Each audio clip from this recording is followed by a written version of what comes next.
গত বছর সেই পুজোর আগে থেকে একাধিক ছুটি পাচ্ছেন সরকারি কর্মীরা।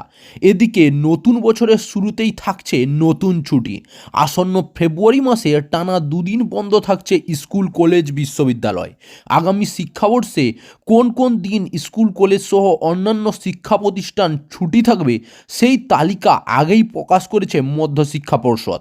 2024 একাডেমিক ক্যালেন্ডার অনুযায়ী এবারে সরস্বতী পূজায় টানা দুদিন ছুটি থাকছে। মধ্যশিক্ষা পর্ষদের ছুটির তালিকা অনুযায়ী 2024-এর শিক্ষাবর্ষে মোট 65 দিন ছুটি পাবেন স্কুল শিক্ষক থেকে পড়ুয়ারা। তবে শুধুমাত্র মধ্যশিক্ষা পর্ষদের আওতাধীন স্কুলগুলি এই ছুটি পাবে। এই 65 দিন ছুটির মধ্যে অন্তর্ভুক্ত রয়েছে সরস্বতী পূজার ছুটিও। সেখানেই দেখা যাচ্ছে টানা দুদিন ছুটি থাকছে সরস্বতী পুজোর পাশাপাশি দোলযাত্রাতেও দুদিন ছুটি থাকছে। জানিয়ে রাখি, এবারে সরস্বতী পূজা পড়েছে 14ই ফেব্রুয়ারি, অর্থাৎ এই দিনেই এমনিতেই ছুটি থাকে শিক্ষা প্রতিষ্ঠানে। তবে দেখা যাচ্ছে 14ই ফেব্রুয়ারির পাশাপাশি আগের দিন অর্থাৎ 13 ফেব্রুয়ারিও ছুটি রাখা হয়েছে। সরস্বতী পূজার মতোই দোলযাত্রাতেও দুদিন ছুটি থাকছে। এবার পড়ছে 25শে মার্চ।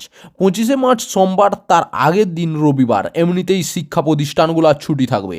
এরপর 25শে মার্চ সোমবার এবং 26শে মার্চ হোলি উপলক্ষে পরপর দুদিন ছুটি থাকবে শিক্ষা প্রতিষ্ঠান। ওদিকে 2024 সালের 65 দিনের মধ্যে 25 দিন রয়েছে পুজোর ছুটি। গরমের ছুটি থাকছে 10 দিন।